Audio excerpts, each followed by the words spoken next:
Hello friends, welcome back to my channel sweet and spice. இன்றைக்கி நான் ஒரு சூப்பரான ஒரு ரெசிபி ஒன்று பண்ணேன். அதுவும் நைட் டின்னருக்கு நான் வந்து செஞ்சது சிலோன் பரோட்டா. இந்த சிலோன் பரோட்டா செய்கிறது ரொம்ப ஈஸி. இது நிறைய பேருக்கு பரோட்டானா ரொம்ப பிடிக்கும்.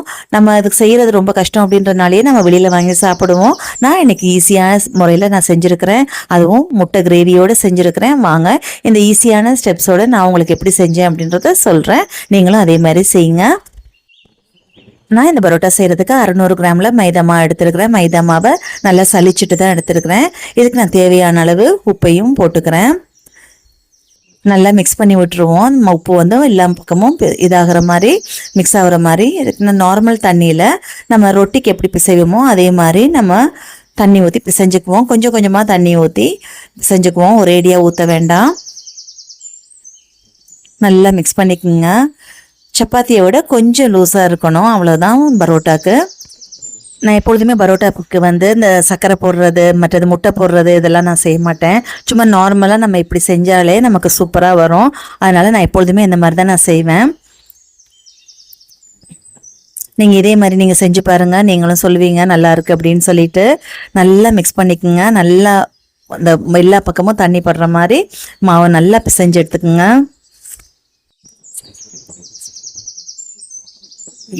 தேவையான அளவு கொஞ்சமாக தண்ணி விட்டு லைட்டாக பிசைஞ்சுக்குங்க. இப்போ நம்ம கையில் ஒட்டுற மாதிரி இருக்கும். நம்ம எண்ணெய் விட்டு பிசைஞ்சு இது பண்ணும்போது ஓகேவாயிடும். இப்போ நான் கொஞ்சம் எண்ணெய் விட்டுக்கிறேன். இப்போ நம்ம இதில் எண்ணெயை கொஞ்சம் விட்டு நம்ம அடித்து எடுத்துக்குவோம். நான் ஒரு 20 மினிட்ஸ் வரைக்கும் நான் இதே பேசனில் வச்சு இந்த மாதிரி மாவை நல்லா அப்படி நல்லா சாஃப்ட் ஆகிற வரைக்கும் நான் இந்த மாதிரி நல்லா பிசைஞ்சுக்கிட்டேன். நீங்களும் இதே மாதிரி வச்சு பிசைஞ்சுக்குங்க. இப்போயே நமக்கு வந்து மாவு வந்து சாஃப்டானது தெரிஞ்சு போச்சு. நான் இந்த மாதிரி நல்லா அப்படி அடித்து நம்ம இது பண்ணும்போது நல்லா சாஃப்டாகிடுச்சு. இப்போ ஓகே, நான் 20 மினிட்ஸ் நான் பிசைஞ்சிட்டேன். இப்போ நம்ம இதை கொஞ்சமாக எண்ணெயை பூசிட்டு நம்ம ரொட்டிக்கு போடுற அளவுக்கு பாலாக நம்ம எடுத்து வச்சுக்குவோம். நான் இந்த மாதிரி எடுத்து உருண்டை பிடிச்சிட்டு நான் அதே பேசனில் ஒரு சைடாக நான் எடுத்து வைக்கிறேன். நம்ம இந்த மாதிரி எல்லா மாவுமே இப்படி உருண்டை பிடிச்சி வச்சுக்குவோம்.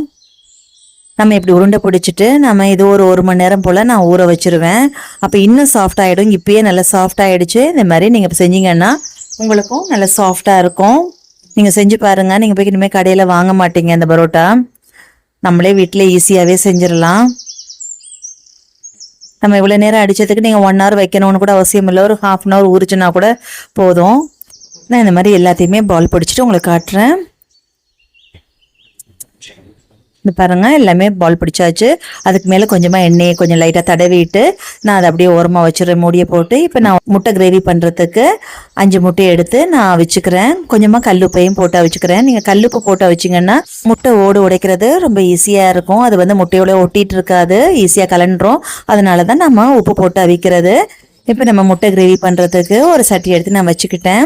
அதில் சட்டி சூடானதுக்கு அப்புறமேட்டு நான் எண்ணெய் விட்டு அதில் சோம்பு, பட்டை, 2 கிராம்பு மட்டும் போட்டுக்கிட்டேன். அது பொரிஞ்சதுக்கு அப்புறமேட்டு நம்ம வெங்காயத்தையும் 2 பச்சை மிளகாயும் நான் போட்டிருக்கிறேன். வெங்காயமும் பச்சை மிளகாயும் நல்லா வதங்கட்டும். ஏலக்காயெல்லாம் போடலை, வெறும் பட்டையும் 2 கிராம்பு மட்டும் போட்டிருக்கேன். கொஞ்சமாக சோம்பு போட்டிருக்கேன், அவ்வளோதான். வெங்காயம் கொஞ்சம் வதங்கினதுக்கு அப்புறமேட்டு நான் ஒரு ஸ்பூன் போல் இஞ்சி பூண்டு பேஸ்ட் போட்டு அதை நல்லா வதக்கிக்கிறேன். அதோடைய பச்சை ஸ்மெல் போகிற வரைக்கும் நம்ம வதக்கிக்குவோம். 2 மீடியம் சைஸ் தக்காளியை நான் சின்ன சின்னதாக கட் பண்ணி வச்சுருக்கிறேன். இப்போ இது வதங்கினதுக்கு அப்புறமேட்டு நம்ம அதையும் போட்டுக்குவோம். நல்லா மிக்ஸ் பண்ணி விட்டுருங்க. இதுக்கு தேவையான அளவுக்கு உப்பு நான் போட்டுக்கிறேன். நான் ஒரு ஸ்பூன் போல் நான் உப்பு போட்டுட்டு நல்லா மிக்ஸ் பண்ணிவிட்டு நான் ஒரு மூடியை போட்டு மூடி விட்டேன். மீடியம் ஃப்ளேமில் வச்சுட்டு மூடி விட்டேன். அப்போ தான் நமக்கு வந்து தக்காளி கொஞ்சம் அவிஞ்சு கொஞ்சம் ஒரு கிரேவி கன்சிஸ்டன்சி மாதிரி வரும். அதுக்காக அப்படி நடுவில் திறந்து இப்படி ஒரு கரண்டியாலேயே மசிச்சு விடுங்க. தக்காளி கொஞ்சம் அவிஞ்ச மாதிரி இருக்கும் இல்லையா, அப்போ நீங்கள் மசிக்கும் போது ஈஸியாக மசிஞ்சிரும். அந்த மாதிரி செஞ்சுக்குங்க. வெங்காயம் தக்காளி நல்லா வதங்கிடுச்சு. இப்போ நம்ம மசாலாலாம் ஆட் பண்ணிக்குவோம். நான் ஒரு 1/2 ஸ்பூன் மஞ்சள்தூள் போட்டுக்கிட்டேன். 1 ஸ்பூன் தனி மிளகாத்தூள் போட்டுக்கிட்டேன். 1/2 ஸ்பூன் போல் காஷ்மீரி மிளகாத்தூள் போட்டுக்கிறேன். 3/4 ஸ்பூன் போல் நான் மல்லித்தூள் போட்டுக்கிறேன்.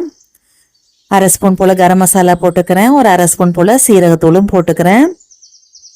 இது எல்லாத்தையுமே நல்லா மிக்ஸ் பண்ணிக்குவோம். நான் அடுப்பு வந்து மீடியம் ஃப்ளேமில் வச்சுருக்கிறேன்.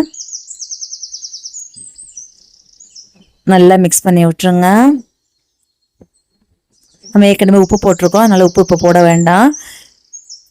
ஒரு அரை டம்ளர்லேருந்து 3/4 டம்ளர் அளவுக்கு தண்ணி விட்டுக்குங்க. கொஞ்சமாக தண்ணி விட்டால் போதும், ஏன்னா நம்ம கிரேவி வேறு நம்ம செய்ய போகிறோம். இந்த அளவுக்கு தண்ணி போதும். இதை அப்படியே மூடி வச்சுருங்க. நம்ம மீடியம் ஃப்ளேம்லேயே இருக்குது. இப்போ நம்ம மூடியை திறந்து நம்ம பார்ப்போம். நல்லா சூப்பராக இருந்துருச்சு. இப்போ நம்ம கட் பண்ணி வச்சு, நான் அந்த முட்டையை வந்து 2ஆக தான் வெட்டி வெட்டி வச்சுருக்கிறேன். இப்போ கட் பண்ண முட்டையெல்லாம் அப்படியே திருப்பி திருப்பி வச்சு மசாலா பிறகு படுற மாதிரி நீங்கள் அப்படியே திருப்பி வச்சுருங்க. நான் மேலால் மிளகுத்தூள் கொஞ்சம் போட்டுக்கிறேன். அதோட கொஞ்சம் கொத்தமல்லி தலையும் போட்டுக்கிறேன். அடுப்பு நல்லா சிம்மில் வச்சுட்டேன். ஏன்னா மண் சட்டின்றனால நமக்கு அது எப்பொழுதும் கொதிச்சுக்கிட்டே இருக்கிற மாதிரி தான் இருக்கும். இப்போ நம்ம ஒரு 5 நிமிஷம் கழித்து நான் இப்போ லைட்டாக திறந்து அப்படியே முட்டையை கொஞ்சம் திருப்பி விட்டு இந்த மசாலாவை மேலே முட்டைக்கு மேலே அப்படியே எடுத்து படுற மாதிரி நான் விட்டு விட்றேன். இது அப்படியே ஒரு 5 மினிட்ஸ் அப்படியே அடுப்பில் இருக்கட்டும். ஆனால் மூடி போட்டு மூடாதீங்க.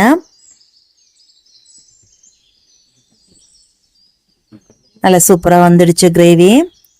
டேஸ்ட்டும் நல்லா சூப்பராக வந்திருக்கு. நமக்கு போட்ட உப்பெல்லாம் கரெக்டாக இருக்குது. இதை அப்படியே இறக்கி மாற்றி வச்சுருவோம். நம்ம ஆஃப் பண்ணாலும் நம்ம கொஞ்சம் நேரம் இந்த மண் சட்டியில் இந்த கொதிச்சுக்கிட்டே தான் இருக்கும். நான் இப்போ பரோட்டா செய்கிறதுக்கு தோசைக்கல்லை வச்சுக்கிறேன். இப்போ மாவெல்லாம் நல்லா இதாகிடுச்சு. இப்போ நம்ம அந்த ஷீட்டில் கொஞ்சமாக எண்ணெயை பூசிட்டு இந்த பரோட்டா ஒரு ரோல் எடுத்து நம்ம வச்சுக்குவோம். இப்போ கையாலேயே நீங்கள் இப்படி செஞ்சாலும் ஓகே, இல்லாட்டி பூரிக்கட்டையை வச்சு நீங்கள் இந்த மாதிரி இப்படி பண்ணாலும் ஓகே. நான் ஓரளவுக்கு தட்டிட்டு இப்போ நம்ம இதே மாதிரி மடிச்சுக்குங்க. இந்த மாதிரி 2 கார்னரையும் எடுத்து வச்சுட்டு இப்படி நடுவால் இப்படி மடித்து இப்படி எடுத்துக்குங்க. ஒரு ரெக்டாங்கிள் ஷேப் வர்ற மாதிரி. இப்போ நம்ம சிலோன் பரோட்டா வந்து ஒரு ஸ்கொயர் ஷேப்பில் தான் இருக்கும். அதனால் நம்ம அப்படியே செஞ்சுக்குங்க. மாவு நல்லா சாஃப்டாகிடுச்சு. பரோட்டா நல்லா சாஃப்டாக இருக்கும்.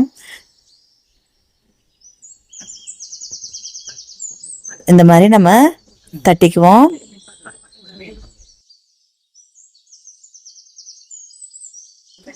இப்போ தோசைக்கல் நல்லா சூடாகிடுச்சு. நல்லா சூடாகணும் தோசைக்கல். இப்போ நல்லா சூடாகிடுச்சு. கொஞ்சமாக எண்ணெய் கொஞ்சம் நான் ஸ்ப்ரே பண்ணிக்கிறேன் இந்த தோசைக்கல்லுக்கு. இப்போ நம்ம தட்டி வச்ச இந்த பரோட்டாவை எடுத்து அப்படியே போட்டுக்குவோம்.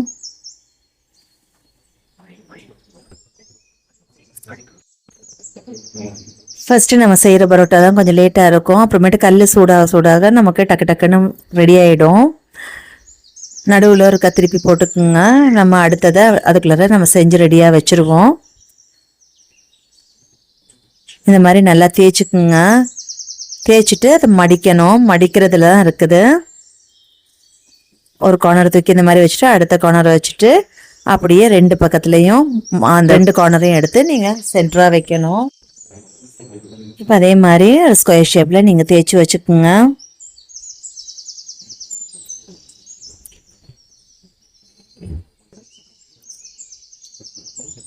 மாவு நல்லா சாஃப்டாக இருக்கிறதுனால நம்ம தேய்க்கிறதுக்கு நல்லா அழகாக ஓடுது. மாவு ரொம்ப ஸ்மூத்தாக அப்படியே போகுது. ரொம்ப நல்லா ஈஸியாகவும் வருது. இப்படி செய்யலைன்னா கூட நீங்கள் நார்மலாக இந்தியன் பரோட்டா கூட நீங்கள் செஞ்சுக்கலாம். நம்ம ஹோட்டல் போனால் நம்ம சிலோன் பரோட்டா சாப்பிடுவோம் இல்லையா, அந்த மாதிரி நம்ம வீட்டில் நம்ம செஞ்சு சாப்பிடுவோன்னு ஒரு ஆசை வந்துச்சு. அதனால் நான் இதை வீட்டில் செஞ்சேன். நம்ம ரெடி ஆகிடுச்சு. இப்போ நம்ம திருப்பி கொஞ்சம் ஸ்ப்ரே பண்ணிவிட்டு அடுத்த பரோட்டா எடுத்து நான் வச்சுக்கிறேன். இப்போ இதுலேயே நீங்கள் வந்து நடுவில் ஒரு முட்டையை உடைச்சி ஊற்றி ஒரு கொஞ்சம் மிளகுத்தூளும் லைட்டாக உப்பும் போட்டுட்டு அப்படியே 4 கார்னரையும் நீங்கள் மடித்து விட்டிங்கன்னா சிலோன் எக் பரோட்டா. அவ்வளோதான். நான் இன்னொரு நாள், ஏன்னா இந்த முட்டை கிரேவி செஞ்சனால நான் வந்து அந்த எக் பரோட்டா நான் செய்யலை. எனக்கு இதுவே கரெக்டாக இருக்கும் அப்படின்ட்டு விட்டுட்டேன். ஆனால் இன்னொரு நாள் நான் செஞ்சு காட்டுறேன். அதே எக் பரோட்டா நான் செஞ்சு காட்டுறேன். இதே மாதிரி நம்ம எல்லாத்தையுமே நம்ம போட்டுக்குவோம்.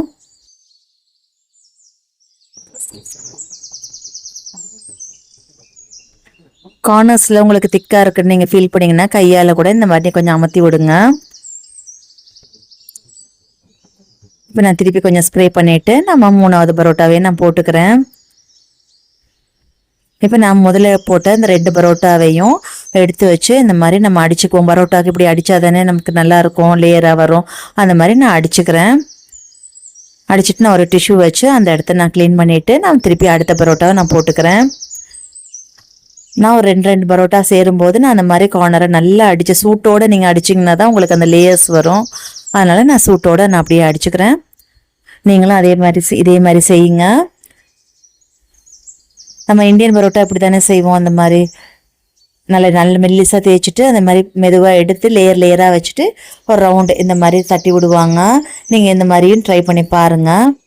அது சிலோன் பரோட்டா, இது இந்தியன் பரோட்டா, எல்லாமே ஒன்று தான். டேஸ்ட் எல்லாமே ஒரே மாதிரி தான் இருக்கும்.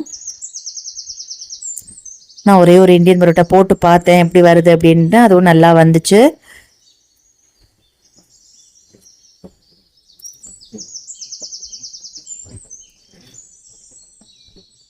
இப்போ நான் இதையும் போட்டுக்கிறேன்.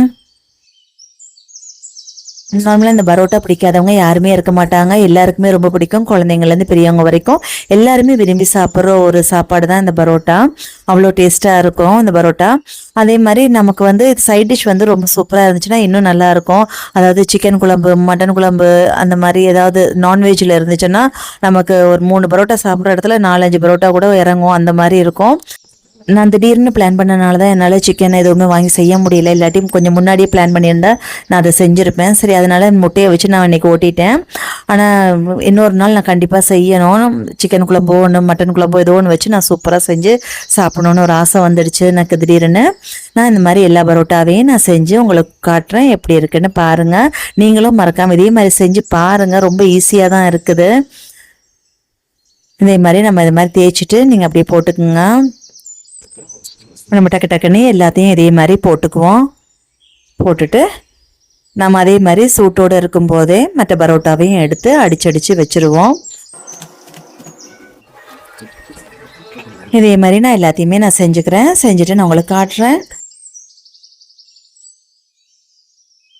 இதோ நம்மளுடைய சாஃப்டான டேஸ்டியான ஒரு சிலோன் பரோட்டா ரெடி ஆயிடுச்சு. ரொம்ப சூப்பரான டேஸ்ட்டில் சூப்பராக வந்திருக்குது. நீங்களும் இதே மாதிரி செஞ்சு சாப்பிட்டு பாருங்கள். உங்களுடைய ஃபேமிலியில் இருக்க எல்லாருமே என்ஜாய் பண்ணுவாங்க. ஒரு வீக்கெண்டில் நீங்கள் இந்த மாதிரி ட்ரை பண்ணுங்கள். இனிமேல் இந்த பரோட்டாவை நீங்கள் காசு கொடுத்து கடையில் வாங்கி சாப்பிட மாட்டீங்க. வீட்லேயே உங்களுக்கு டைம் இருக்கும்போதெல்லாம் நீங்களே செஞ்சுருவீங்க. அந்த அளவுக்கு ஈஸியாகவும் இருக்கும். நீங்கள் ட்ரை பண்ணி பாருங்கள். உங்களுக்கு இந்த வீடியோ பிடிச்சிருக்கும்னு நினைக்கிறேன். உங்களுக்கு இந்த பிடிச்சிருந்துச்சுன்னா அப்படி உங்கள் ஃப்ரெண்ட்ஸ் அண்ட் ஃபேமிலிஸோட ஷேர் பண்ணிக்கோங்க. அப்படியே எனக்கு ஒரு லைக் பட்டனை மட்டும் ப்ரெஸ் பண்ணிவிடுங்க. உங்களுக்கு இந்த மாதிரி வீடியோஸ்லாம் நீங்கள் பார்க்கணும் அப்படின்னு நினச்சிங்கன்னா என்னை சப்ஸ்கிரைப் பண்ணி பெல் பட்டனையும் ப்ரெஸ் பண்ணி வச்சுக்கோங்க. அப்போ தான் நான் போகிற வீடியோஸ் உங்களுக்கு நோட்டிஃபிகேஷனாக வரும். சீக்கிரமாக உங்களை அடுத்த ரெசிபி